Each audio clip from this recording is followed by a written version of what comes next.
¿qué es el corazón? El corazón tiene tres funciones, o miremoslo como una casa, miremoslo como este cuadro. Tiene unas paredes, que son los músculos, tiene un sistema eléctrico, que es el que permite que se encienda la luz, y pensemos que esta casa o este lugar se dedica a sacar agua, entonces funciona también como una bomba. Esas tres funciones cardíacas se pueden lesionar cada una por aparte. Si el sistema eléctrico puede estar bien, pero una válvula funciona mal, pues no tengo el efecto de bomba. El sistema eléctrico puede estar bien, las válvulas pueden estar bien, pero me da una miocarditis infecciosa por algún virus y el músculo deja de funcionar. O las válvulas y el músculo están bien, pero al nodo sinusal le dio por ese día decir me quiero bloquear y el sistema eléctrico no funciona. Y hay pacientes que todo les funciona mal. Las válvulas, el sistema eléctrico y el músculo. Entonces, el corazón siempre lo debemos mirar desde esos tres puntos de vista. Como músculo, ¿sí? Dentro del músculo pues vamos a mirar las cuatro válvulas. Como una bomba, porque su función es sacar la sangre para el resto del cuerpo. Y desde el punto de vista eléctrico. Pasemos, por favor. Más o menos equivale al puño de cada persona, o sea, ese es el tamaño de su corazón.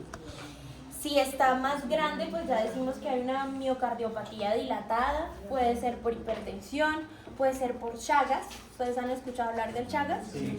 ¿Qué es el Chagas? El Panosoma Crucis, un virus americano, es una enfermedad zoonótica, que proviene de un insecto que llamado Chagas, que es un parásito. Rhodnius prolixus. Sí. Maravilloso. Que es del famoso pito. Hay muchos, pero se llama Rhodnius prolixus. Bueno, ya llevan una clase adelantada en ambiente, creo. No sé, por ahí ven eso. Y este parásito produce megaórganos, ¿sí? Megacolon, megaesófago, megaestómago, y cuando le gusta el corazón, pues da unas cardiomiopatías dilatadas bastante grandes.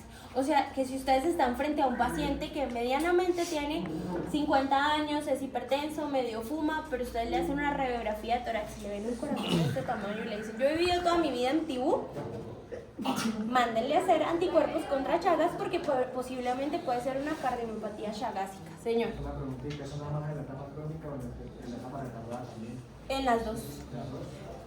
En la etapa aguda, pues en cuanto al Chagas, es el famoso signo de Rumania, que es que el bichito hace popó cerca al ojito. Cuando se rascan el ojito, pues se les ve así grandecito. Eso se ve generalmente en niños. Acá ustedes no van a ver eso. Es un signo patognomónico. Sí, pero si ustedes van a ser rural en Tibú, en Salazar, bueno, en Sardinata, hay un pueblo por allá más allá de Sardinata, escondido en el mundo, que se llama... eso es fijo, que aparecen bastantes casos de Chagas. Bueno, entonces, el corazón es un órgano que va creciendo, pues, a nivel de que el niño, en la etapa embrionaria, ¿ya vieron corazón? ¿No? ¿Órgano? No. Él es un tubo, y ese tubo se pliega, gira, y se dobla como... ¿Cómo sería eso? Como un abanico, porque está el tubo, gira, se pliega y luego él se dobla y forma las cuatro cavidades con las válvulas y los grandes vasos. Cuando eso no ocurre normalmente, pues podemos presentar defectos congénitos como comunicaciones interventriculares, comunicaciones interauriculares, transposición de grandes vasos como lo es la tetralogía de Fallot. Paréntesis. ¿Sí han hecho algo del caso clínico? ¿Van a presentar caso clínico o nadie? Sí. Porque, por ejemplo, la tetralogía de Fallot es una patología bastante interesante de estudiar semiológicamente, anatómicamente, embriológicamente. Bueno, ¿en dónde se encuentra ubicado el corazón? En el mediastino, ¿cierto? En el mediastino. ¿Está ubicado al lado derecho o al lado izquierdo? Al lado izquierdo, generalmente. Pero con el paso de los años el corazón puede perder su eje hacia el lado izquierdo y puede estar un poquito lateralizado hacia el centro o lateralizado hacia la derecha sin moverse pues, de un hemitórax al otro. Muchas veces cuando las cavidades derechas empiezan a crecer, pues vamos a ver que el corazón va a ocupar hacia el lado derecho, pero eso generalmente pues no pasa. ¿Por qué se pueden volver grandes las paredes del corazón? Ejercicio. Sí y no. El ejercicio me va a aumentar el consumo de oxígeno, pero el corazón no se me va a volver muy grande, porque pues estoy usando la fibra, pero no estoy estimulando la remodelación cardíaca. Pero hay una patología que sí hace que el corazón se ponga muy grande, aparte del Chagas. La cardiomegalia. Cardiomegalia es que se puso grande. Okay. Eso es simplemente decir, el corazón está grande. Pero, ¿qué patologías me pueden volver grande el corazón? La hipertensión. La ateromatosis de las coronarias me puede causar infartos y lesiones dentro del músculo. Un músculo lesionado es un músculo que se ve atrófico, que ya no conduce, por eso puedo ver el infarto en el electrocardiograma, porque es un músculo que debía conducir electricidad, ya no la conduce porque es una cicatriz. Pero la hipertrofia generalmente del ventrículo izquierdo está dada por hipertensión arterial. Porque ¿qué es la hipertensión arterial? Es la elevación de la presión dentro de las arterias. Si vamos a hablar desde la raíz de estas arterias, pues diríamos que desde la aorta. Si es un ventrículo izquierdo que debía superar ¿cuánto? 85, 70, en las mujeres delgadas y jóvenes, 60, 50 de diastólica, milímetros de mercurio, y ahora tengo que superar esa fuerza, o tengo que superar esas presiones, pues tengo que aumentar mi fuerza de contracción.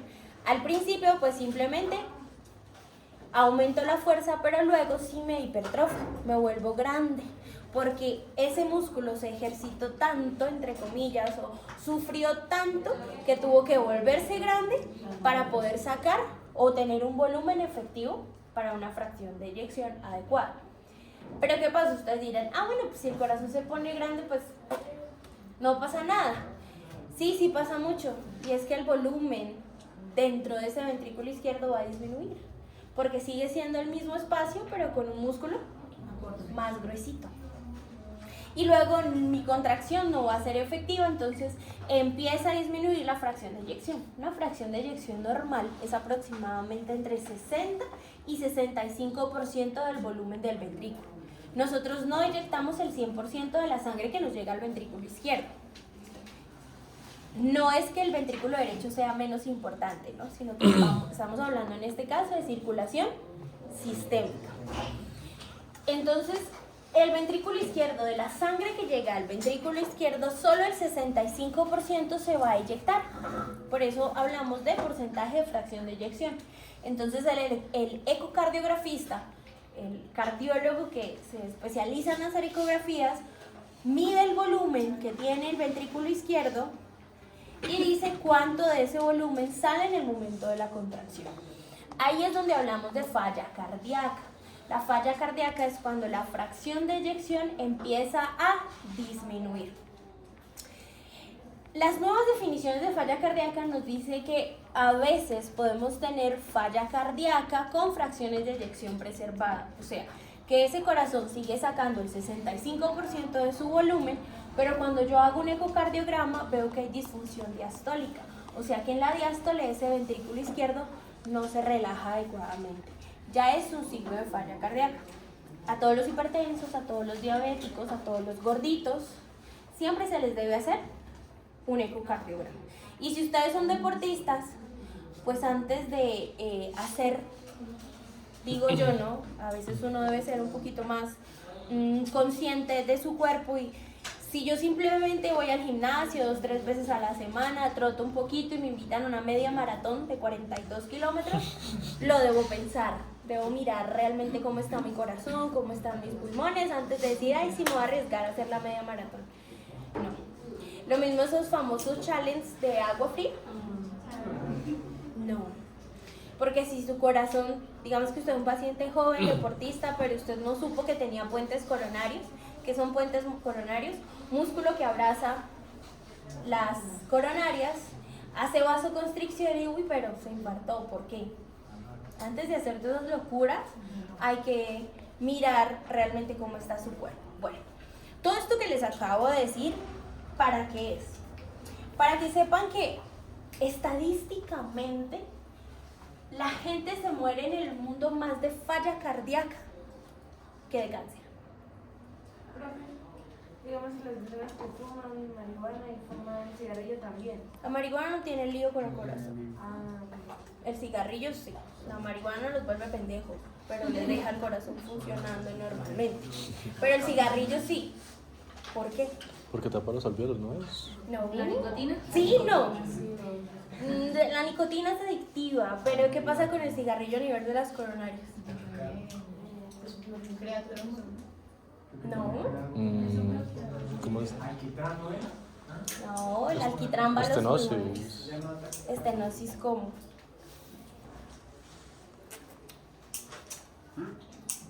Hace Las fibrosis. tres, o las de la... ¿Qué pasa con el cigarrillo y las coronarias? Ay, nadie se ganó un punto para el parcial. La placa ateromatosa se crea por lo mal que te alimentas, por tener triglicéridos altos, por tener colesterol de muy baja densidad y de baja densidad alto. Se crea la placa ateromatosa. ¿Y el cigarrillo qué hace? Oxida esa placa y vuelve inestable la placa ateromatosa. Y al volverla inestable, esa placa se ulcera y se genera el infarto. O sea, por eso si fumas tienes más probabilidades de tener infartos. Pero primero tienes más probabilidades de tener cáncer de próstata, cáncer de garganta, disfunción eréctil y luego pues los infartos. ¿Ok? Pero volviendo al tema, más personas en el mundo, en el último congreso que estuve, que fue hace como un mes, creo yo, de falla cardíaca, se habló de que hay más pacientes en el mundo sufriendo de falla cardíaca y muriendo por falla cardíaca que obesos, hipertensos, diabéticos y pacientes con cáncer. Y algo supremamente importante es que el paciente con cáncer después queda con falla cardíaca. La falla cardíaca, y es una alerta que prendieron los cardiólogos en el mundo, es que ahora les están llegando pacientes muy jóvenes con lesiones en el corazón después de las quimioterapias. Los diabéticos generalmente van a hacer falla cardíaca. El que es diabético ya tiene casi un 50% de presentar falla cardíaca en los primeros 3 años, con pequeñas lesiones que luego lo van a llevar pues a una morbilidad bastante larga con la falla cardíaca. ¿La gente se muere de falla cardíaca? Sí, pero después de 30 años de tener falla cardíaca. Entonces, generalmente el paciente te va a responder: ay doctora, de algo me debe morir. Que se mueran es lo de menos, porque es que el que se muere se entierra. Pero si quedas con falla cardíaca, quedas dependiente de tu familia, ¿sí? Hace mercado en la esquina y llega acá donde está el carro blanco y los ves así, porque el corazón no les da. Se ahogan cepillándose los dientes. Tienen que dormir con 3, 4 almohadas. No sé si ustedes tienen algún familiar que para acostarlos a dormir hay que ponerle 3 almohadas, porque si los acostamos completamente horizontales se ahogan. Eso se llama disnea paroxística nocturna, perdón, eso es la ortopnea, que es que le tengo que poner bastantes almohadas a mi paciente porque la falla cardíaca es tanto que la cava inferior y la cava superior simplemente llenan el corazón de sangre y el corazón no bombea y no tiene un volumen efectivo, una buena, adecuada fracción de eyección. ¿Y qué sucede? Pues que todas las casas farmacéuticas han creado infinidad de medicamentos que hacen que un paciente con falla cardíaca, un paciente que tenga falla cardíaca, pueda vivir 40 años, sin lío, pero pegados o no al oxígeno, dependientes de su familiar, dependientes de muchísimas cosas. Entonces, desde ahora hay que cuidar el corazón de ustedes, obviamente, y el corazón de sus pacientes. Hay que decirle al diabético, al hipertenso joven, con que mire, ojo, o sea, su corazón se va a dañar en algún punto. Las maternas hacen falla cardíaca. Los pacientes con hiper o hipotiroidismo hacen falla cardíaca. Cualquier cáncer, cualquiera, o sea, usted le dio cáncer en la uña y le hicieron quimio para la uña, esa quimioterapia va a lesionar el corazón. Entonces, de los principales órganos que lesionamos es el corazón. Y pues obviamente la grasa, ¿no? La mala alimentación va a lesionar el corazón. Los deportistas de alto rendimiento. Porque muchas veces la persona dice, ay no, pero mire, ese futbolista se murió jugando fútbol. Pues no vas a comparar el ir al gimnasio 3 veces a la semana con el ejercicio que esa gente hace. Sí, entonces las muertes súbitas son frecuentes en los deportistas de alto rendimiento porque su corazón lo sobreexige más de lo normal. Si tú le tomas la frecuencia cardíaca a un deportista de alto rendimiento en reposo, 45, 50 latidos por minuto.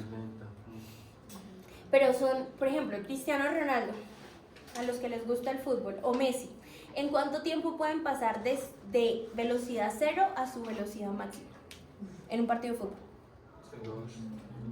Y de su corazón estar en 50 latidos por minuto a 175, 180 latidos por minuto. Entonces, obviamente, eso es una población a la que se le está haciendo estudios. Y a los negros, profe. ¿Señor? Y los negros también, ¿no? Ellos manejan personas con niveles altos también. Sí, pero es porque tienen una mutación a nivel renal que los hace tener hipertensión maligna.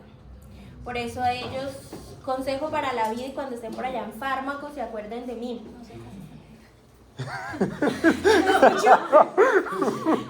No, a los pacientes de raza negra no se les da enalapril, no se les da losartán, porque ellos no responden a los IECAS y a los ARA2. A ellos se les dan otro tipo de medicamentos. Entonces he tenido pacientes que llegan a mi consulta enalapril, captopril, tensiones arteriales en 200.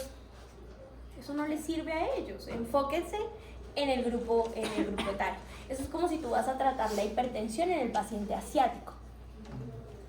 Por su estilo de vida, a ellos le funcionan mejor otro tipo de medicamentos, no el IECA, no el losartán.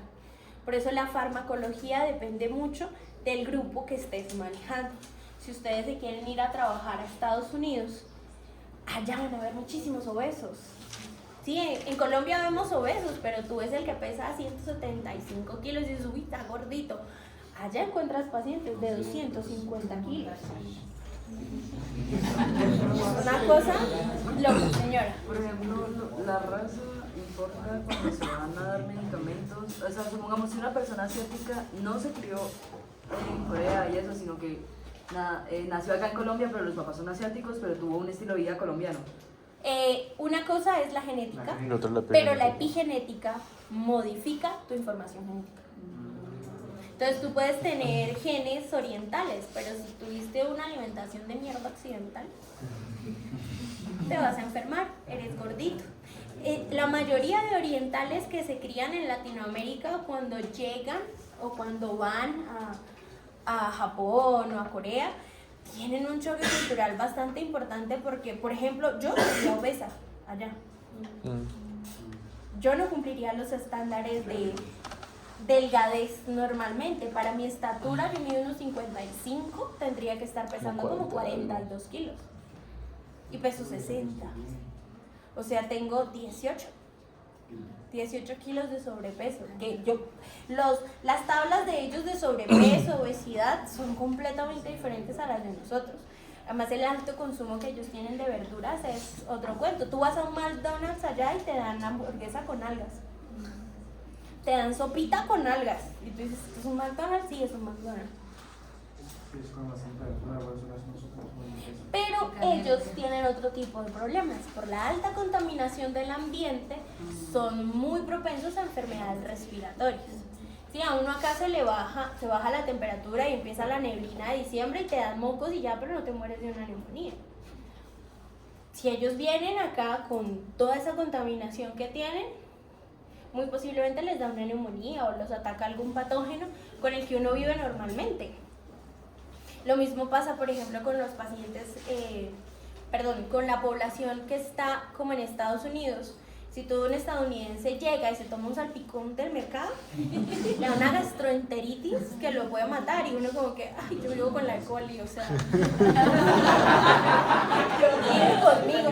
Sí, si ustedes ven esos programas de parásitos asesinos, una entamoeba y uno, puedo ir a un jardín infantil y hacerle muestras seriadas de popó a todos los peladitos y todos los peladitos tienen amebas y están normal, no les pasa nada.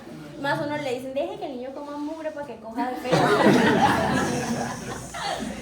Pero si cogemos ese mismo grupo etario y les hacemos ese jueguito, no. Nos los llevamos con una gastroenteritis infecciosa que los deshidrate y pueden ir a UCI. Otro tema importante, la deshidratación causa falta cardíaca. Sí, también hace que el corazón deje de funcionar. Pasemos por. Entonces, estas diapositivas, me olvidé decirles, tienen bastante texto, porque pues necesito que ustedes lleguen a la casita y las repasen. Con la anterior, donde dice que está ubicado el corazón en el mediastino superior, ¿o es inferior? El mediastino inferior. Eso está mal. No sé qué es superior. No. Ah, En el plano superior el inmediato del mediastino, diafragma. ajá, Ah, superior. ya. Pasemos. Bueno, ¿cuántas cavidades tiene el corazón? 4. 2 aurículas, Dos 2 ventrículos. ventrículos. ¿Por qué una la pintamos en azul y la otra la pintamos en rojo? Una sangre Porque oxigenada y otra oxigenada. sangre desoxigenada. Bueno, entonces acá vamos a hablar de corazón derecho y de corazón izquierdo. Vamos a concentrarnos en qué es el corazón derecho. El corazón sí funciona como una bomba, funciona como un todo. Cuando hacemos contracción de las aurículas, las 2 aurículas se contraen, y cuando hacemos contracción de los ventrículos, los 2 ventrículos se contraen. Pero fisiológicamente no funcionan igual. Uno, el grosor del ventrículo derecho siempre va a ser menor que el del ventrículo izquierdo. El septum interventricular me va a separar la sangre de estos 2 sectores, pero él siempre va a tener predominio de presiones del lado izquierdo. Ya les explico cómo funciona eso y por qué algunas patologías, como las comunicaciones interventriculares, causan un shunt. ¿Qué? ¿Cómo se llama? El tabique. El tabique, el septum interventricular. Bueno, estas cavidades están divididas medialmente por el foramen oval, que me va a dividir la aurícula derecha de la aurícula izquierda, y por el septum interventricular o por la pared interventricular, que me va a dividir el ventrículo derecho del ventrículo izquierdo. Vamos a hablar de corazón derecho. Vamos a pensar solo en el corazón derecho. ¿Ustedes les gustaba biología en el colegio? ¿Me pueden decir cuántas cavidades tienen las aves? ¡Wow! ¿Cardíacas? ¿El corazón? Sí. Sin buscar en el teléfono. Porque hablamos de animales de sangre fría y animales de sangre caliente. Porque esos son endotérmicos, o sea que requieren de temperatura para que su funcionamiento. ¿Por qué? Si tiene menos capacidad. Porque no producen tanto. Pues necesitadores de energía. Debe ser que tiene menos capacidad. Energía tienen porque producen ATP. La moneda energética de todas las células es ATP. Si estamos hablando de las plantas, pues ellas no hacen fosforilación oxidativa, sino que su mitocondria está desarrollada para coger la clorofila y hacer todo este mismo cuento. Porque los animales de sangre fría tienen 3 cavidades, 2 aurículas y un ventrículo. Entonces, cuando hacen la contracción, la sangre oxigenada con la desoxigenada se mezclan. Por eso los chulos se tienen que salir a abrigar. ¿No han visto nunca a un que hace sol y ellos abren las alas para abrigarse? Porque su cuerpo no regula la temperatura por la misma mezcla de las 2 sangres. Bueno, ténganlo ahí, por ahí presente. Porque cuando tenemos pacientes con este tipo de patologías, como comunicaciones interventriculares, les pasa prácticamente lo mismo. Bueno, entonces, hablemos de la aurícula derecha. La aurícula derecha tiene un orificio superior por donde entra la cava superior y un orificio inferior por donde entra la cava inferior. ¿Qué recoge la cava superior?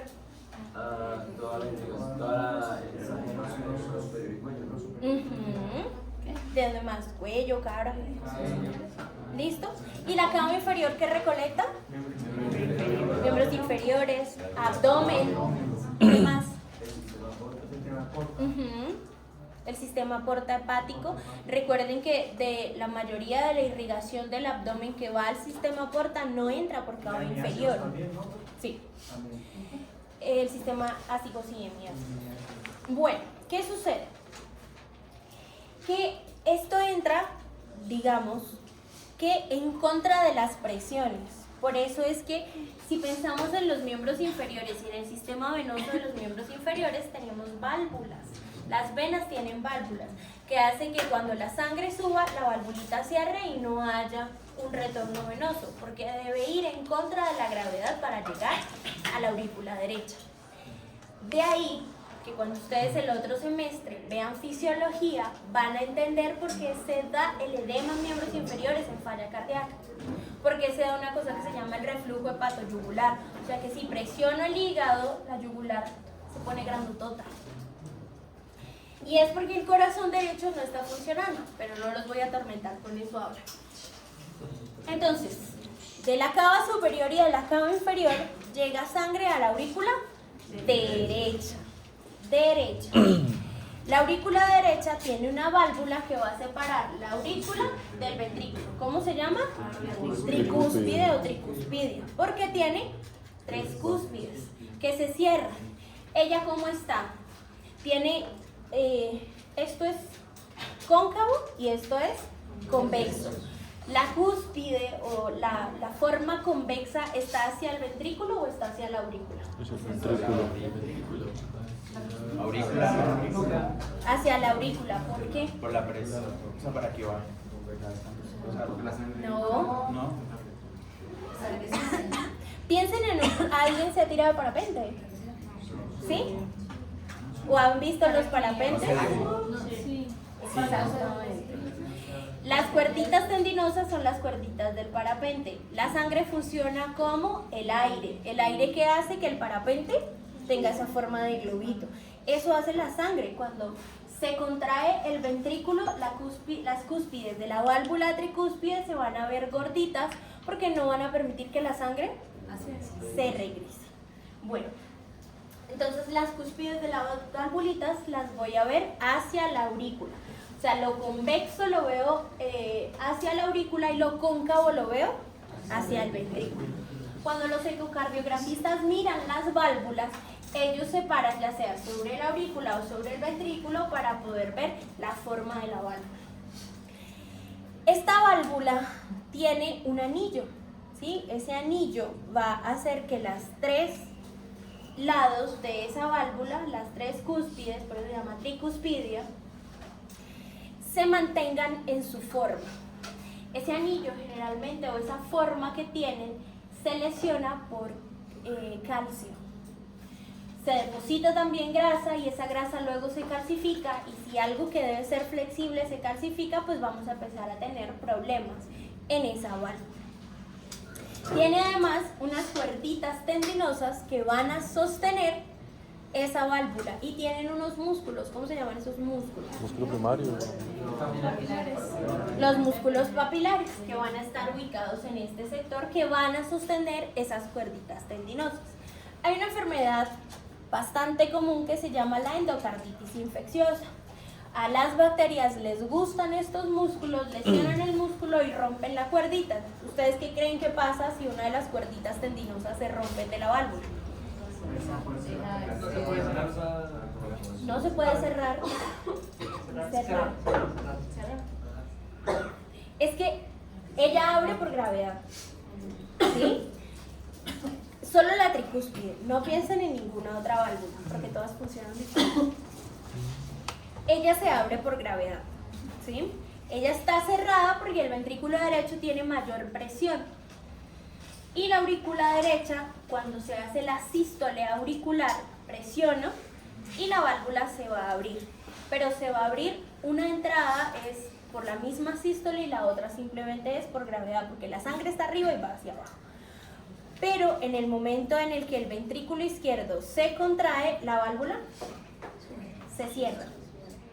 Se cierra. Entonces, la sístole del ventrículo derecho cierra la válvula tricuspidia, pero abre la pulmonar. y eso se escucha diferente.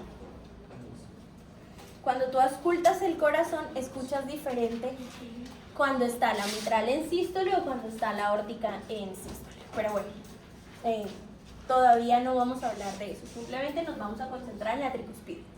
Entonces, ¿qué sucede? Que la sangre pasa de acá a acá. La válvula se abrió, o sea, las cúspides ya no están así, sino las abro, ellas se deforman, por decirlo de alguna forma, entra la sangre al ventrículo derecho, se da el llenado rápido, la precarga, bueno, todos los términos que van a ver ustedes el próximo semestre. Y el ventrículo derecho quedó llenito de sangre. Recuerden, es más pequeño el corazón derecho que el corazón izquierdo. Este ventrículo derecho tiene que superar una presión de la arteria pulmonar entre 10 a 20 milímetros de mercurio. O sea que ¿cuánta fuerza de contracción necesita el ventrículo izquierdo para superar de 10 a 20 milímetros de mercurio? La verdad, mínima. Muy pequeña. Por eso es que el ventrículo derecho no tiene tanta fuerza, porque las presiones no son las mismas.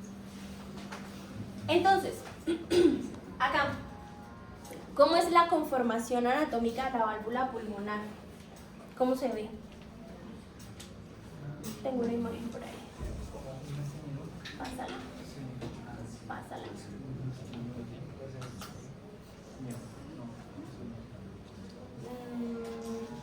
¿Cómo se ve? Sí, como ya sabía. ¿Como una qué? ¿Esta cuál es? No. Miren este corte. Derecho, izquierdo. ¿Quién está primero, la pulmonar o la aórtica? Pulmonar, aorta, tricúspide, mitral. O bicúspide. Puertitas tendinosas, miren la formita. Miren este corte. Esta es la pulmonar. Si yo la voy a ver, ella hacia dónde tiene como las cúpulas. Ah, es convexo hacia el ventrículo. ¿Por qué?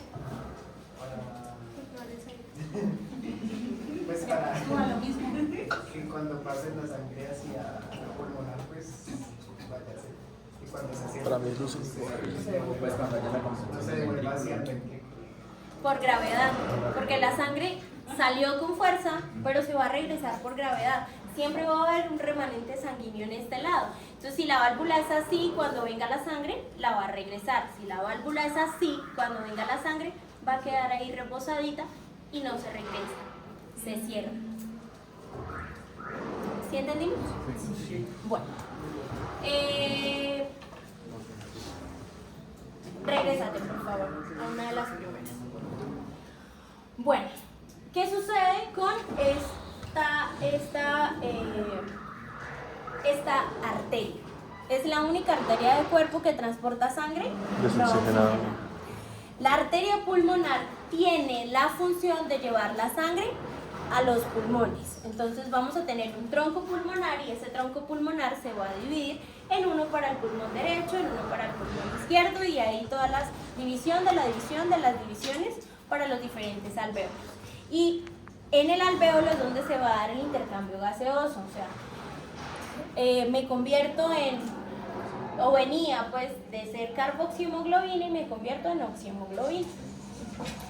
Y esos glóbulos rojos se van a devolver a la circulación sistémica por medio de las 4 venas pulmonares.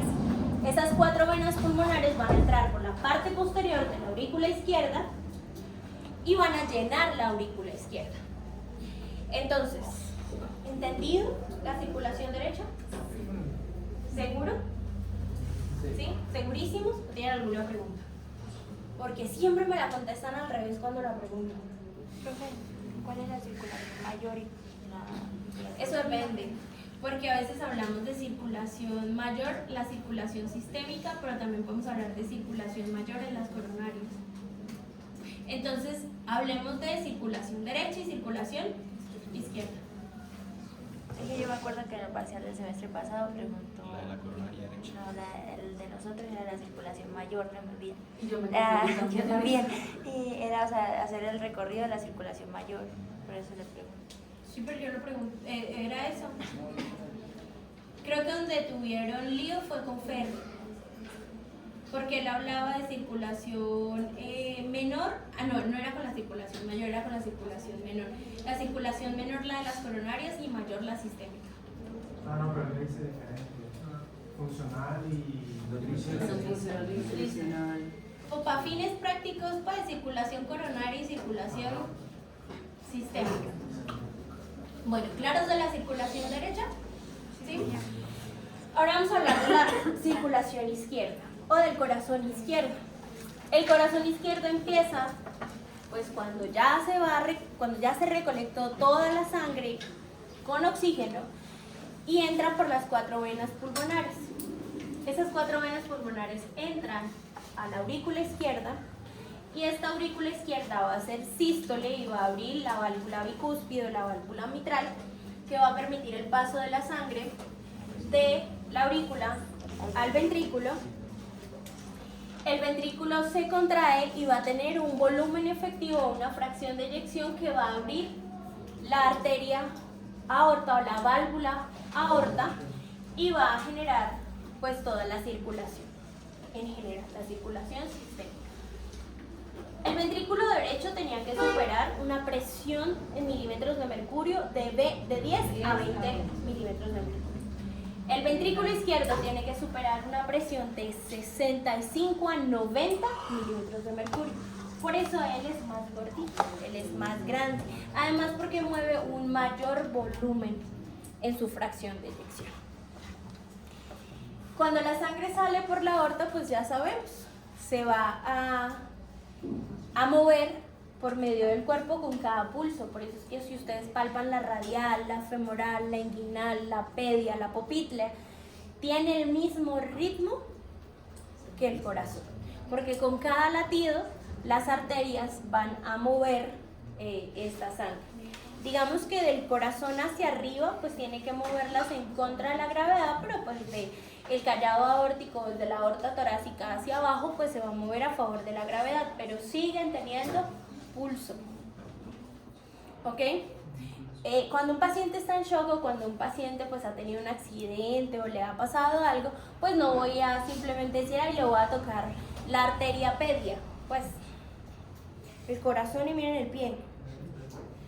Si estoy en un trauma, si estoy perdiendo sangre, lo último que me interesa es el pie. Entonces ustedes tocan las extremidades y frías, pálidas, sin adecuado llenado capilar y sin pulso en algunas ocasiones. Me voy a centrar en las arterias más cerquitas. Un truquito, en los niños, palpen la braquial, porque los niños son de cuello corto, cabezones.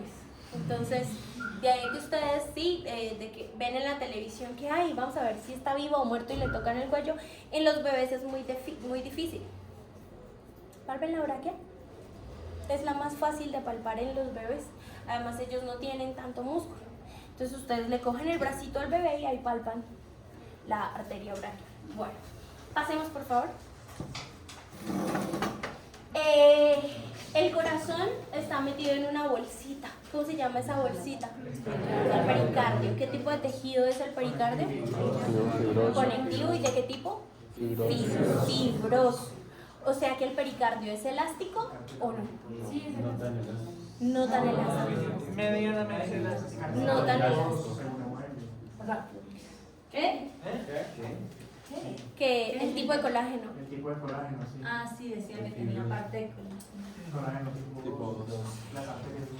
Pero él no es tan elástico, ¿sí? Si vamos a hablar, por ejemplo, de, a ver, un tejido que sea muy elástico. La vejiga, pero pues la vejiga también tiene su recubrimiento de... Pues es por epitelio, realmente Ajá. es elástica. Pero el pericardio es bastante fibroso, ¿sí? O sea, si vemos el movimiento del corazón, él no se sale de su pericardio, el pericardio generalmente lo mantiene. Cuando hay derrames pericárdicos, cuando hay pericarditis o cuando hay sangrados que comprometen el pericardio, pues ¿qué va a pasar con el corazón si no es un tejido que se expande? La sangre está llenándose, el líquido, lo que quieras, está llenando el espacio que hay entre el pericardio y el corazón. ¿Qué va a pasar con el corazón? Se presiona. No permite, no hay un gran espacio para expandirse. Exactamente, entonces si el pericardio fuese muy elástico, ¿qué sucedería? Pues, Simplemente se expande. expande. Y el corazón puede seguir funcionando normalmente. Entonces, tengo una falla cardíaca por un derrame pericárdico. No porque mi corazón esté, todo lo que comprometa la fracción de eyección lo vamos a llamar falla cardíaca. Ok, entonces no tendría un volumen adecuado de eyección de sangre porque hay algo que está comprometiendo el pericardio y el corazón. Me estoy llenando de agua o me estoy llenando de sangre o algo está pasando que no permite que el corazón se mueva adecuadamente. ¿Cuál es la función del pericardio? Proteger. Proteger el músculo y sobre todo, miren lo que se ve acá. Las coronarias. Las coronarias son epicárdicas y luego se convierten en endocárdicas. Pasa, por ejemplo, supongamos, si ponemos de comparación, al cerebro, las arterias que llegan al cerebro están inicialmente muy centrales y luego van a ir hacia la periferia. En el corazón tú las ves por encimita y luego ellas se meten dentro del músculo cardíaco. ¿Listo? Bueno, pasemos. Se me olvidaba. El pericardio tiene dos hojas o dos caras. Una cara que es la cara visceral, que toca la víscera, que toca el corazón, y una cara pues parietal, que es la que está en contacto muy estrecho, en este caso sería con los pulmones. Si estamos hablando de los niños con... ¿Qué órgano hay acá que desaparece en el timo? Entonces, el pericardio tiene esa función.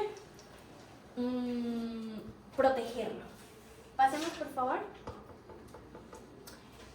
El corazón, ¿dónde se encuentra recostado? ¿Qué estructuras? Diafragma. En el diafragma. ¿El diafragma tiene contacto con las aurículas o con los ventrículos? Con los ventrículos, porque el corazón está aurículas, ventrículos, y cuando lo ponemos en posición anatómica, las aurículas están posteriores, los ventrículos están anteriores, y toda la cara inferior del corazón va a estar reposada sobre el diafragma.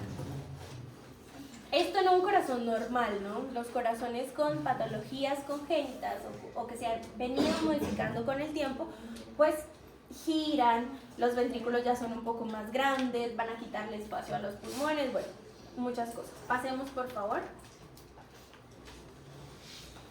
Entonces, posterior vamos a tener aurículas, en este caso las cavas, un poquito de las 4 venas pulmonares. Anterior vamos a tener a los ventrículos, o sea que si mi paciente llega con una lesión precordial por una herida por arma cortopunzante, ¿qué es lo más lógico? Que lesione los ventrículos, ¿sí? Ya sea el ventrículo derecho o ya sea el ventrículo izquierdo. El derecho es el que más pone la cara. ¿Sí? Si te pegan una puñalada en esta área, el que más se va a lesionar muy posiblemente es el derecho. El izquierdo tendría que ser bastante lateral. O sea que cara anterior es ventrículo derecho, cara lateral, ventrículo izquierdo. Profe, el profesor Ferreira nos estaba diciendo que cuando hay gente que hace RCP no saben lo que está haciendo, y él decía que cuando uno hace RCP haces con el ventrículo derecho, o sea, oprime el ventrículo derecho. Tiene que hacer unas compresiones efectivas pues para sacar al paciente.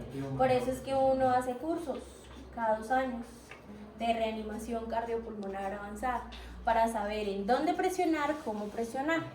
Una reanimación que vaya acompañada de una fractura de una costilla que lesionó la persona que estaba haciendo el RCP, quiere decir que no sabe. Y hacer RCP cansa. Tú debes disminuir 2/3 el volumen del tórax. Después del primer minuto tú ya pides cambio, cansa bastante. Bueno, pasemos, por favor. Pasemos. Pasemos. Eso ya lo hablamos prácticamente. Regrésate un momentito. Bueno, entonces vamos. Este es un corte de qué tipo? Transversal. Y una cara una vista superior. Estamos viendo tricúspide, mitral, aorta y Pulmonar. ¿Preguntas acerca de las válvulas? ¿No? ¿Todo claro? Esta imagen, Profe, fisiológicamente, ¿está en sístole o está en diástole? Diástole. Diástole. Porque están ahí. Está abierto. ¿En diástole de Diástole. quién? De los... espere. El ventrículo derecho, ¿no?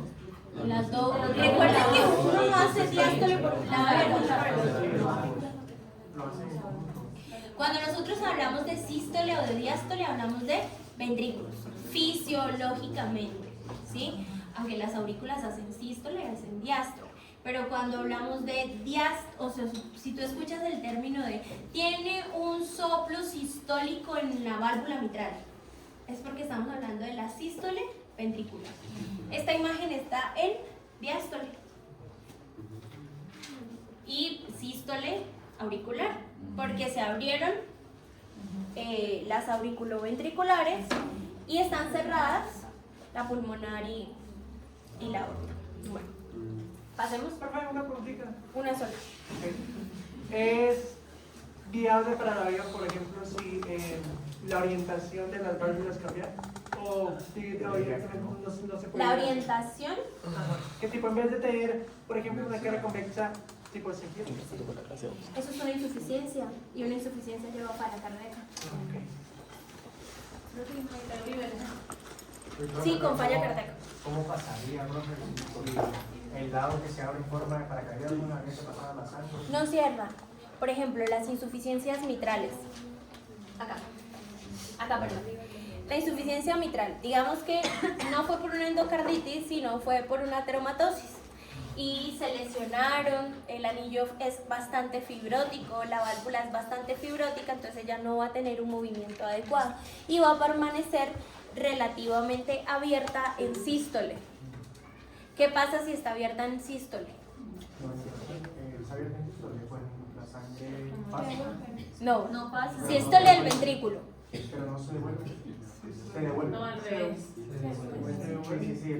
Si tú tienes que tener un volumen completo para hacer una fracción de eyección adecuada, ¿qué va a pasar si la mitad de la sangre, con la presión que tiene el ventrículo izquierdo, hago contracción y la mitad solo va a la aórtica y el resto lo devuelvo a la aurícula? Va a haber una regurgitación del ventrículo a la aurícula. Eso sería un soplo de insuficiencia y es un soplo que escuchamos en sístole, porque el soplo de la estenosis lo escuchamos en diástole. Pero, en fin, eso lo entiende uno hasta como sexto semestre. No, de verdad, te lo juro. Los soplos los llega uno a comprender mejor como en sexto semestre. Porque aún cuando veas fisiología vas a entender, pero al fin que escuché, ¿fue en sístole o en diástole? Entonces, ya cuando uno está en semiología.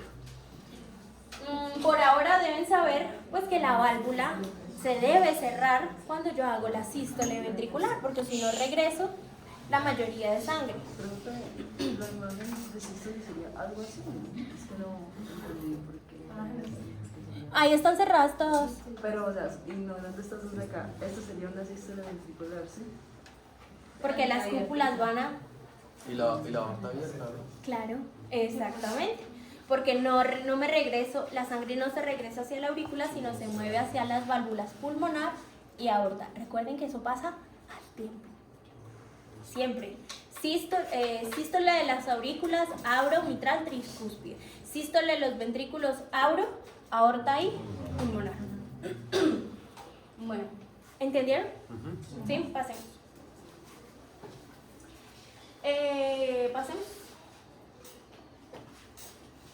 Bueno, el corazón tiene varias paredes y es más, cuando nosotros vamos a hablar de infartos, endocárdicos, miocárdicos o o muy superiores, ¿sí? ¿Por qué? Porque recuerden que las arterias se van a mover desde la periferia hasta el centro. O sea que, ¿a quién le llega primero la sangre? Al epicardio. A toda la parte epicárdica, luego a la capa más externa del miocardio y por último al endocardio. O sea que si hay una lesión de un tronco, lo primero que se va a lesionar es el endocardio. Se va a lesionar de adentro hacia afuera, por el volumen y por la velocidad con la que se mueve la sangre. Si esto ustedes lo tienen claro, cuando lean electro, cuando vean infarto, van a tenerlo supremamente presente. Y ya simplemente es de ubicar caras, de saber cuál cara es inferior, lateral, superior. Bueno, pasemos. Esta es una válvula. No se ve muy bien en la imagen. Yo esta presentación no se las envié. No. Ahorita se las muestro.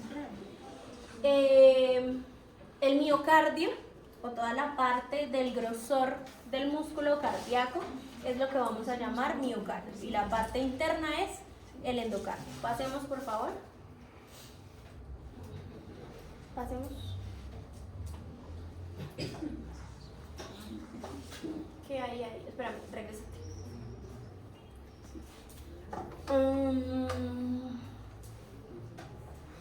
Esos son los surcos y la mayoría de cositas que ustedes ya vieron con Ferre. Bueno, hay algo importante ya con respecto a estos surcos y a las posiciones o las impresiones que dejan otras estructuras sobre el corazón. En este caso, si vamos a hablar, por ejemplo, ¿esto qué vendría siendo? ¿Aurícula derecha o izquierda? Derecha. ¿Por qué? Porque vemos la entrada de la cava inferior y de la cava superior. Cuando estudiamos anatómicamente, o sea, o si tú te vas a dedicar o quieres ser cirujano cardiovascular, ¿a quién le gusta? ¿Le gustaría de pronto operar corazones y eso? Tú tienes que tener muy presente por dónde vas a pasar los puntos, ¿sí? Por dónde vas a curar o qué vas a reparar, o todos estos reparos anatómicos los tienen súper claros los que hacen trasplante del corazón, porque ellos unen todo. O sea, si te sacan el corazón, te desconectan todos los grandes vasos y tienes que empezar a reparar vaso por vaso, señor. Una preguntita, ¿cómo hacen para unirle la cadena simpática y el párpado al corazón? La pegan. La sacan el corazón y luego reparan absolutamente todo. Pero ¿cómo Todo. le hacen? Toda la vía nerviosa se intenta regenerar. Él se intenta pegar. Oh, claro. Por eso es que cuando se hace todo el trasplante cardíaco, lo que más se espera es cuando el marcapasos empieza a funcionar. Nuevamente el nodo sinusal empieza a funcionar por electricidad. O sea, que básicamente ellos mismos se unen. No, lo reparas, pero empiezas a crear también nuevas redes. Ujú. Bueno, señora. Es que yo había visto que iba un video de un cirujano que estaba diciendo que hay iPhones que tienen, o sea, que tienen conectado el marcapaso al celular y que si se colocaban el celular acá se desconectaba. Algo así. Era eso, era un eléctrico que se conectaba al corazón, pero no me acuerdo ahorita el nombre, ¿cómo era? Al corazón se ponen marcapasos o cardiodesfibriladores y cualquier aparato electrónico que tenga voltaje va a lesionarlo. Por eso es que si usted pasa por un detector de metales y usted dice tengo marcapasos, pues no le pasan el detector de metales por enfrente. Porque eso puede desconfigurar el sistema eléctrico del marcapasos. Y todos los iPhones celulares tienen radiación y tienen voltaje. Y eso no solo lesiona el marcapasos, lesiona el sueño profundo, el ritmo cardíaco, la digestión, todo. Bueno, pasemos.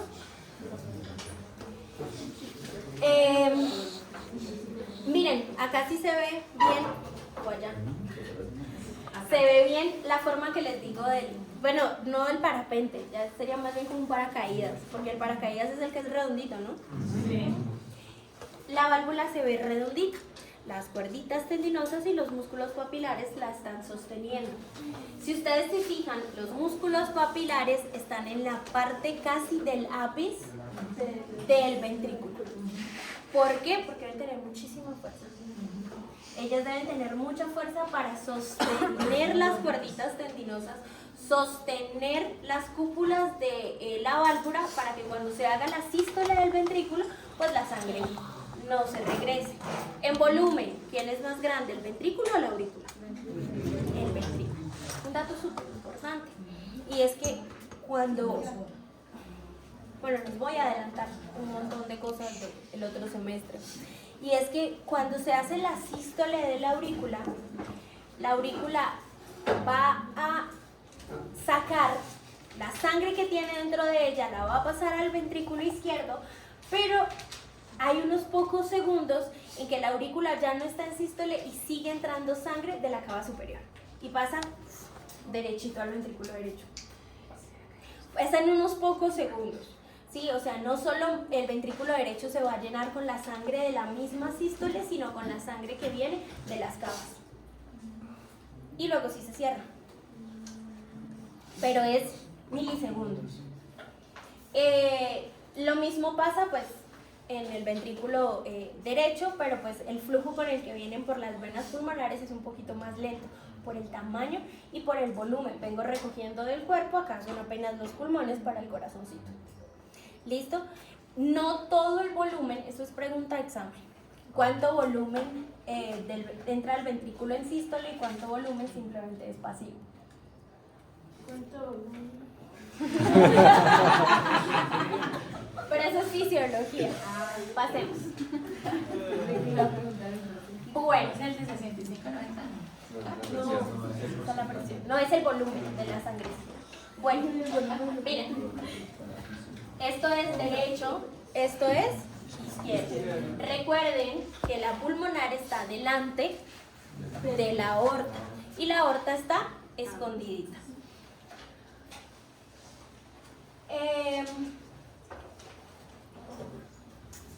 No, ya que tengo para decirles, creo que ya les dije todo. Pasemos de ahí. Bueno, esta es la anatomía macroscópica o grande pues de las válvulas. ¿Esta cuál es? Tricúspide porque tiene 3 y esta es la bicúspide o bilateral. Entonces, la válvula tricúspide tiene una cúspide anterior septal, ¿por qué? Porque está hacia el medio y una posterior. La válvula mitral tiene una anterior y una posterior. Y tanto la pulmonar como la aorta, ellas, mire, esta imagen es en sístole o en diástole. Sístole. Porque están cerradas Y están la abiertas. tricúspide y la mitral y están abiertas la pulmonar y la aorta. ¿Esto cómo se llama? ¿Qué cosa? El seno coronario. El seno coronario. ¿El seno coronario a dónde llega? El seno coronario. A lo que dijo ayer, pues abraza. Sale de la parte de atrás. Llega a la parte de atrás, no sale. Porque el seno coronario es sangre venosa o arterial. Venosa, entonces ella no nace, ella llega. Es muy diferente de las arterias. Las arterias sí nacen, pues fisiológicamente, ¿no? O sea, con el recorrido sanguíneo, porque siempre tenemos una arteria más grande que va a hacer arterias pequeñitas. En este caso, el seno coronario es donde va a llegar toda la sangre venosa del corazón, que a dónde llega. ¿A qué espaciecito? Tiene un espacio propio en la aurícula derecha. Ahí llega el seno coronario. Hay una imagen que lo muestra. Atrás. Atrás. Bien atrás. Adelante. Adelante. Lo pasaste. Acá.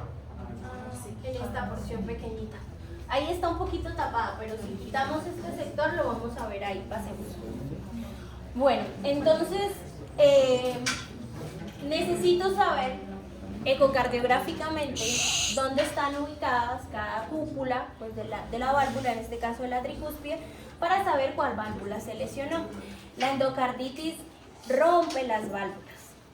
La ateromatosis, o sea, a mí se me puede llenar de grasa. Esta válvula se calcifica y luego ella no funciona normalmente. Existen dos tipos de lesiones en las válvulas. Las estenosis, que la estenosis quiere decir que ella no va a abrir, o sea que tengo que superar mi fuerza en la sístole, en este caso sería la sístole auricular para poder abrir la válvula y que la sangre pase, o la insuficiencia, que es la que la válvula no cierra. Entonces, estenosis es que la válvula no abre e insuficiencia es que la válvula no cierra. Eso aplica para cualquiera de las cosas. Pasemos. Estenosis no abre, insuficiencia no cierra. Esto es lo mismo que les expliqué, pero están los musculitos, las cuerditas y la válvula. De ahí no tengo más para decirles. Pasemos. Pasemos. Pasemos. Eso sería redundante. No sé qué preguntas tengan de acá. ¿Puedes repetirlo? Estenosis que la válvula no abre e insuficiencia que la válvula no cierra. Pasemos. Profe, usted nos había comentado que a veces existía el caso en que el septum no estaba bien formado. Cerrado. Bien cerrado.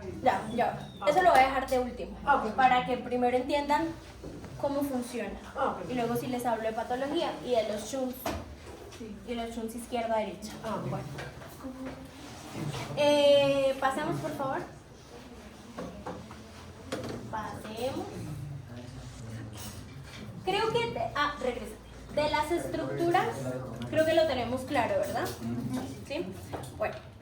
Lo que divide entonces las aurículas, ¿cómo se llama? Las aurículas. Interauricular. Sí, en los bebés lo vamos a mantener abierto un tiempo. ¿Y cómo se va a llamar? El foramen oval. Él se mantiene abierto en los bebés, pero una vez naces, ese foramen sigue siendo muy delgadito, porque a veces el foramen oval se va a llenar de burbujas en el paciente adulto y ves cómo las burbujas empujan el foramen de izquierda a derecha. En un paciente normal, en un paciente sin patologías, siempre va a haber más fuerza de izquierda a derecha. Entonces vas a ver una ligera deformidad cuando se contrae, como que se mueve de izquierda a derecha. Siempre. Y tanto en la parte de las aurículas como en la parte de los ventrículos. Ténganlo presente para cuando les comente ahorita qué pasa en algo patológico. El septum o el tabique interventricular debe permanecer cerrado y debe cerrarse con el tiempo. Embriológicamente él empieza de afuera hacia adentro, ¿sí? De la periferia. Pensemos en el tabique interventricular y vemos que empieza a cerrarse desde los extremos, tanto de los lados como de arriba hacia abajo, y por último se cierra el centro. Hay pacientes, hay bebés que ese tabique no se cierra y se crea una comunicación interventricular o C y B. Y cuando hay una comunicación interauricular, pues es C y A. Eso se debe corregir. Hay perinatólogos que lo corrigen en el feto, o sea, el bebecito, y hacen la cirugía en el feto. Hay cardiólogos que lo hacen ya cuando el bebé está mucho más grande. Estas cirugías siempre van a ser abiertas, pero para, por ejemplo, cerrar otro tipo de defectos sí se pueden hacer por vía... se me olvidó el nombre. No, como cuando haces un cateterismo por vía arterial. Entras por la vía arterial y cierras pues lo que tengas que cerrar. Los defectos interventriculares generalmente se coloca una malla que hace que el ventrículo empiece a crear puentecitos y de alguna forma el músculo empieza a crecer y cierra ese defecto. Se debe cerrar en etapa temprana. ¿Por qué? Porque pues inicialmente, ¿quién va a tener más fuerza? El ventrículo izquierdo, ¿cierto? Y si tengo una comunicación interventricular, lo más lógico es que la sangre del lado izquierdo se vaya para el lado derecho, cuando tengo la comunicación. Pero si es un bebé que no se le diagnosticó a tiempo y llegó a los 25, 26, 27 años, 30 años y le dicen, ay, ya lo vamos a operar, ¿sí? Nunca lo examinaron, solo hasta esa época se dieron cuenta de que comía y se ahogaba, pero nadie se fijó, era el niño que corría o daba 2 pasos y se cansaba y se desmayaba. Digamos que antes pasaba eso muy seguido. Llegaban adultos con defectos cardíacos que uno decía, hombre, o sea, esto se pudo haber diagnosticado al nacimiento. Porque son bebés que comen tetita y se ponen cianóticos. Porque no tienen un adecuado volumen en su fracción de eyección. Pero si pasa el tiempo y el corazón derecho se cansa de que le estén mandando sangre que no necesita recibir, pues el ventrículo izquierdo se vuelve más grande que el ventrículo derecho. Y ya la sangre no va a pasar del ventrículo izquierdo al ventrículo derecho, sino del ventrículo derecho al ventrículo izquierdo. Ahí ya no hay nada que hacer. Cuando hay un shunt de cavidades derechas a cavidades izquierdas, no se puede corregir. Trasplante de corazón, pero de resto no se puede corregir ya ese defecto. Porque ya ese corazón está tan dañado que no va a tolerar hacer un cambio de presiones. Por ejemplo, ese tipo de cosas, o sea, siempre se dan es cuando uno nace o, por ejemplo, se pueden dar ya estando uno grande. Exacto. Las insuficiencias y las estenosis de las válvulas, sí. Este tipo de efectos, no, son congénitos. Es que, por ejemplo, yo conozco a alguien que, o sea, pues en el colegio era bien, o sea, jugaba fútbol y todo eso, pero ya como hace como unos 2, 3 años, por ejemplo, se hacía ejercicio, mejor dicho, el corazón se le aceleraba muchísimo, se ponía pálido así, o sea, no podía hacer nada que... ¿Y cuál fue el diagnóstico?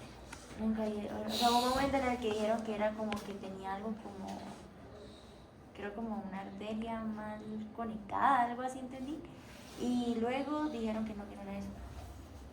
Entonces no han dado ¿Con qué el es? chiste. Hay que mirar qué es para saber qué responderte, porque así no sé. O sea, No, por eso preguntaba si se podía, o sea, si se podía no, desmayar ese tipo de después. efectos no. Pasemos, por favor. Pasemos. Ya, de esas ya hablamos. Miren nada más. Bueno. ¿Este cómo se llama? El seno coronario. Miren a dónde llega. A la aurícula derecha. Hay algo importante que debemos saber del corazón, y es que la sangre que sale del corazón, la mayor parte de sangre que sale del corazón va a alimentar al resto de órganos. El corazón es el que se alimenta simplemente por un pequeño remanente. Ya les voy a explicar cómo pasa eso. Y mírenlo acá.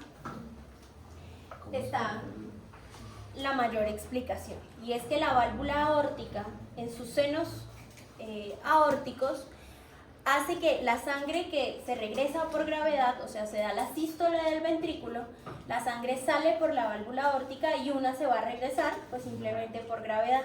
Alimenta los senos coronarios y es de ahí de donde nace la arteria coronaria derecha y la arteria coronaria izquierda. Si ustedes se fijan, estas arterias alimentan el corazón en diástole, no en sístole. O sea, la nutrición del músculo, la nutrición del corazón se va a dar en el diástole, o sea, cuando el corazón está completamente relajado. Esto depende muchísimo de la frecuencia cardíaca, ¿sí? No es lo mismo alimentar un corazón con 70 latidos por minuto, alimentar un corazón con 150 latidos por minuto. Entonces ahí es donde juega el papel de quién, del sistema nervioso autónomo. Señor. Profe, entonces, de ese remanente que usted nos había dicho que como que se quedaba guardado en las válvulas, ¿es ese mismo remanente el que alimenta el corazón? Ah, ok. De ahí sale la sangre que va a alimentar las coronarias. Ah, ok. ¿Y las coronarias desde dónde se conectan? ¿Desde ahí? Sí, ahí nace la coronaria derecha y la coronaria izquierda. Ah, ok. Bueno, pasemos por favor. Ahora vamos a entrar en materia como tal de la irrigación propia del corazón. ¿Entendimos todo hasta acá? ¿Hay alguna pregunta? ¿O está todo claro? Listo. Bueno. La coronaria derecha nace de la válvula aórtica, específicamente de cuál cara de la válvula aórtica. Ujú. Y de ahí va a nacer la famosísima coronaria derecha. La coronaria derecha, ¿quién va a alimentar? Va a alimentar a parte de la aurícula derecha, parte del ventrículo derecho y también a la cara posterior del corazón. La aurícula derecha en un 75% le da irrigación al nodo sinusal. O sea, la mayor parte, o en cuestiones anatómicas de, ¿cómo se llamaría eso? Porcentaje, perdón. La coronaria derecha es quien va a alimentar al nodo sinusal. También la coronaria derecha va a tener varias ramas. Nómbreme una. La marginal derecha. ¿Por dónde se mueve la marginal derecha? Esta es la coronaria derecha. Y va a tener una rama que se llama la rama marginal derecha. La rama marginal derecha se va a meter por toda la cara lateral del ventrículo derecho y le va a dar irrigación a toda la parte lateral del ventrículo derecho. ¿Qué otras ramas tiene? No daría la interventricular posterior. En la cara posterior. La siguiente imagen es la cara posterior. Esto es derecho y esto es izquierdo. Entonces da, ¿cómo se llama esta? Esta es la interventricular posterior, pero que nace de la coronaria derecha. Por acá se va a mover, miren cómo se llama esta, marginal derecha. Todas en algún punto se van a terminar conectando y van a dar ramitas de la una con la otra. O sea, ¿eso qué quiere decir? Que si yo me lesiono la interventricular posterior, pues de alguna forma tanto la coronaria izquierda como parte de la marginal van a llevarle un poquito de irrigación a la parte posterior del ventrículo. Regresémonos, por favor. Bueno, la coronaria derecha, ¿por dónde se va a meter? Miren la posición de la coronaria derecha. ¿Ella nace delante o detrás de la aurícula derecha, de la orejuelilla? Detrás. Adelante. ¿Perdón, delante o atrás? Por delante. Por delante. Entonces, ¿dónde está el nodo sinusal? No, es por acá, metidito por acá, o sea que... La coronaria derecha no, un ramo para el nodo sinusal. O sea que ella, ¿qué tiene que hacer? Subir. No, sino triángulo. Nace acá y da una rama que sube para el nodo sinusal, una rama que se cruza o abraza la orejuela derecha y luego da la, la que va a ir a formar la interventricular posterior y la marginal derecha. Toda la irrigación hace que el músculo funcione, ¿sí? Cuando nosotros tenemos lesiones en el tronco de las coronarias, hablamos que las lesiones son proximales. O sea que cuando hacemos un cateterismo cardíaco, ¿qué es un cateterismo cardíaco? Es que sometemos a un paciente a rayos X donde pintamos las coronarias con medios de contraste generalmente yodados. Lo podemos hacer por la radial, lo podemos hacer por la inguinal. Entramos, metemos medio de contraste y tomamos fotografías con rayos X. Se supone que el medio de contraste debe dibujar el vaso, ¿cierto?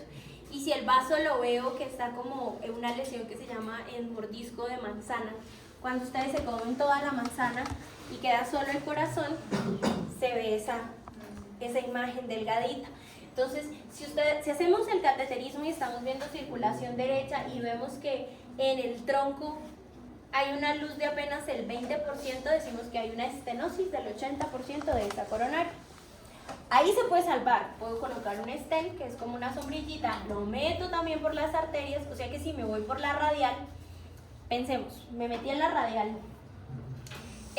derecha, o sea que mi guía, porque eso es como una guaya de una cicla, ustedes alguna vez han arreglado la cicla, si ven que la guaya de los frenos es dura, igualito, ustedes empiezan a mover por toda la arteria, entonces subimos a la radial, entramos a la braquial, axilar, subclavia y entro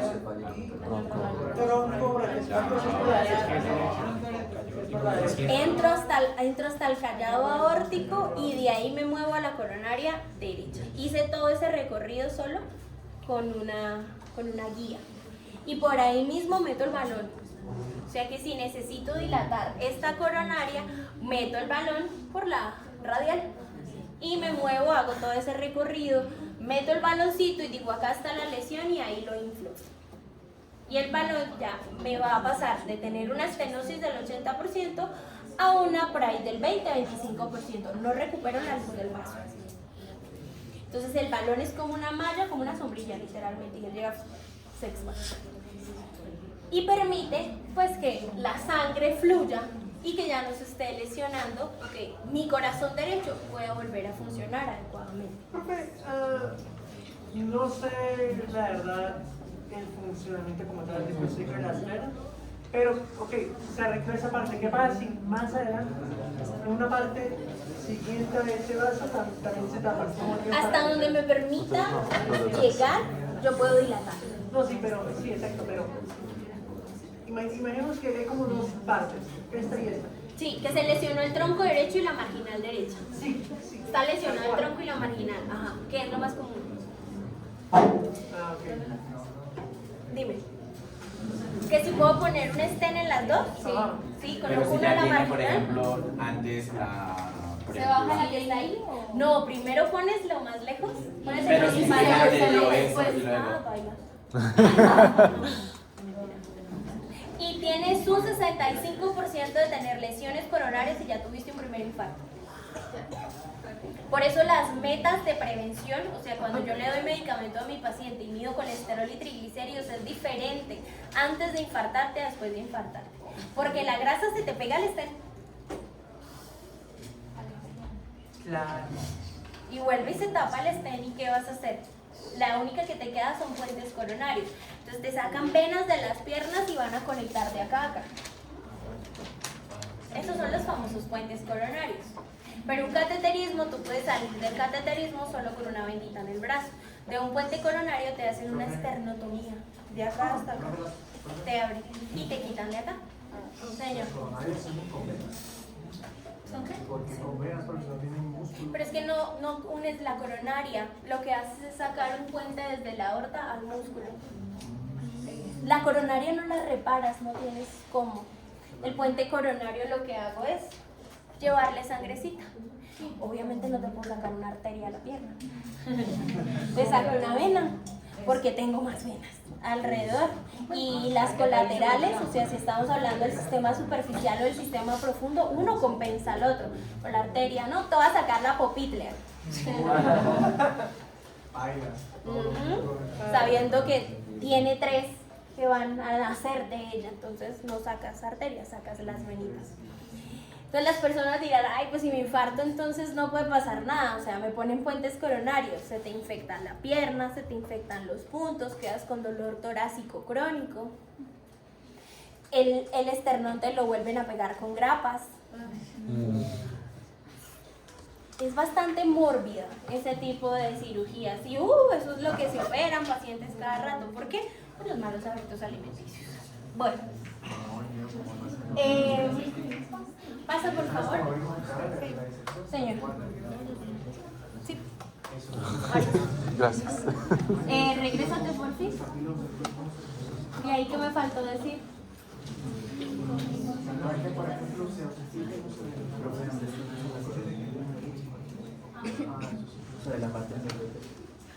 De la parte lateral derecha de la aorta.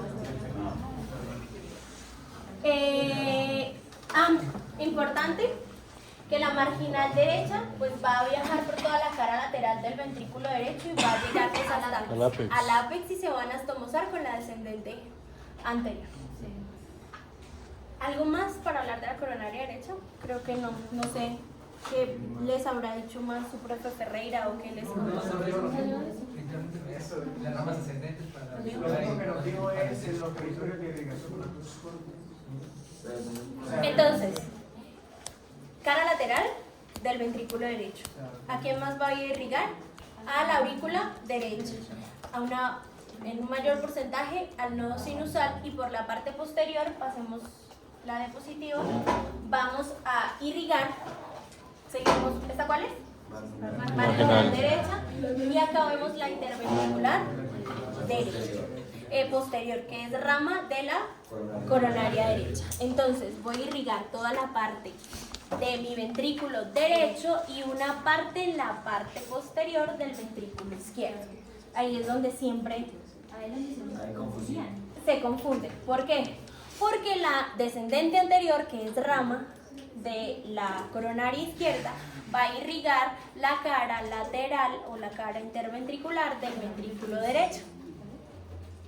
Sí, en la cara anterior, pero ya les explico eso. Entonces, importante, la interventricular posterior va a irrigarme un poquito del ventrículo izquierdo. En la parte posterior. La interventricular. Sí, miren, que todas al final, ¿dónde se van a unir? En el ápice. Pasemos, por favor. Esto sigue, ¿esta cuál es ahora? La coronaria izquierda. La coronaria izquierda va a tener una principal, que es la descendente anterior, que es una de las más grandes y es la que más se lesiona.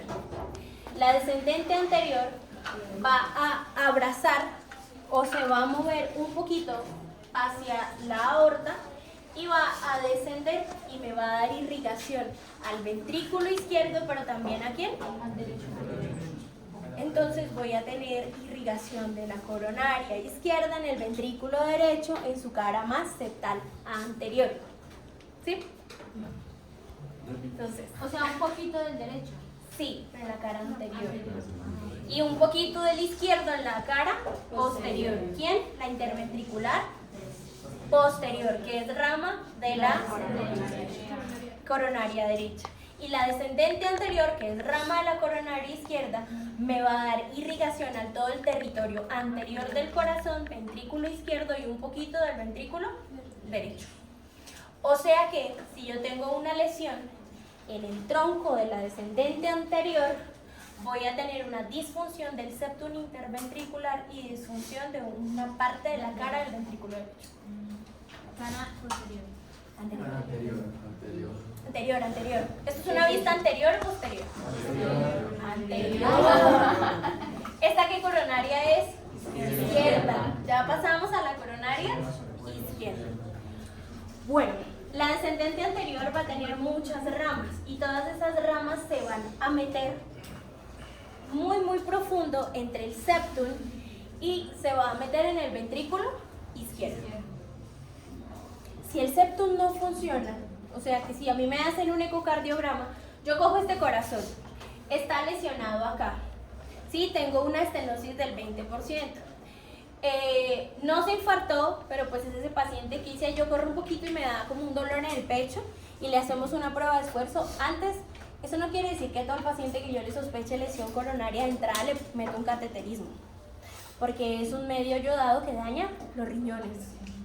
Entonces no es un examen que yo lo mande como pan caliente. Debo escoger la población a la que se la voy a hacer. Entonces primero hago una cosa que se llama un ecocardiograma.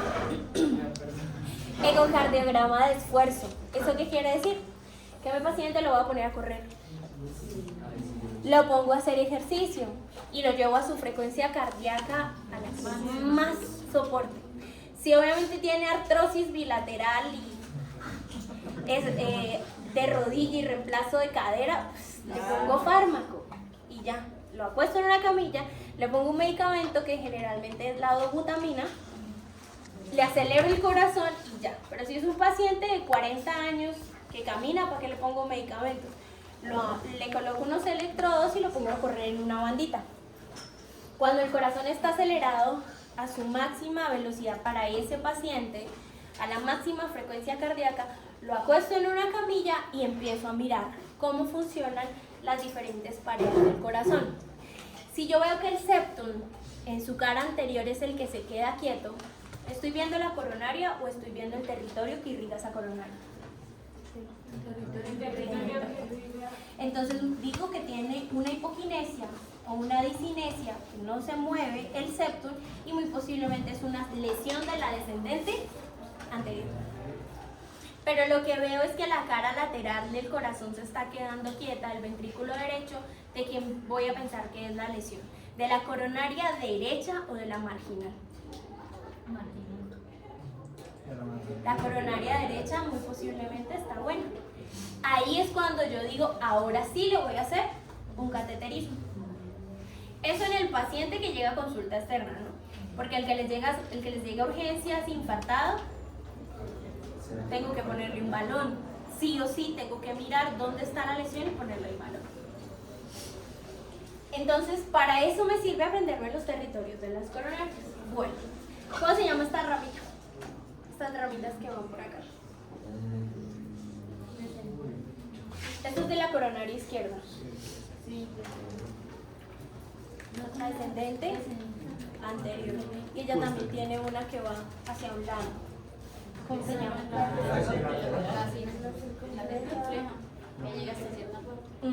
Muy bien. De acá nos vamos a mover y vamos a ver la circunfleja. Y la circunfleja va a hacer un giro y luego va a intentar bajar un poquito.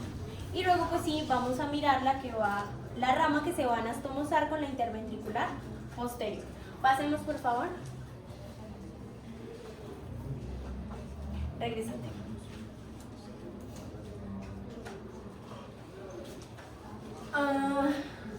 Mira, de la que estábamos hablando, es esta. Profe, si miramos la visión posterior que está antes, donde se ve donde se Regresa. se une la circunfleja. Mira. Esto se llama como la cruz. Esa cruz, ¿qué territorio es? Es del limbo, diría yo, porque en ese territorio tenemos irrigación derecha y tenemos un poquito de irrigación izquierda. Pero para ella nos dijeron que dependía, profe. ¿De qué? ¿De la dominancia? Sí, de la dominancia. Como en la mano. Si es radial Sí. o es ulnar, depende. Eso depende de Pero cada naturalmente paciente. Siempre la derecha es la que pega más. Pocos son los que tienen la circunfleja como el. Pero imagínate que a ti te da una lesión en la coronaria derecha y tu territorio de dominancia en la cara posterior es izquierdo. Te salvaste, te fue bien. Es verdad. Bueno, pasemos. Bueno, ¿qué funciones tiene la circunfleja? ¿A dónde va a irrigar la circunfleja? Irriga la parte posterior. O sea que los infartos de la cara lateral del corazón y parte de la cara lateral posterior, ¿de qué territorio son? De la circunfleja. Pero los infartos de la cara posterior propia del corazón son territorio de la coronaria derecha. Porque la circunfleja es floja. Ella es perezosita. Pero ¿qué más trabajo le vamos a pedir a la coronaria izquierda si le da irrigación al ventrículo izquierdo y parte del derecho y el septum interventricular? ¿Más trabajo? No. Hay que dividir las cargas. Bueno, ¿qué hora es? 4:06. 15 minutos.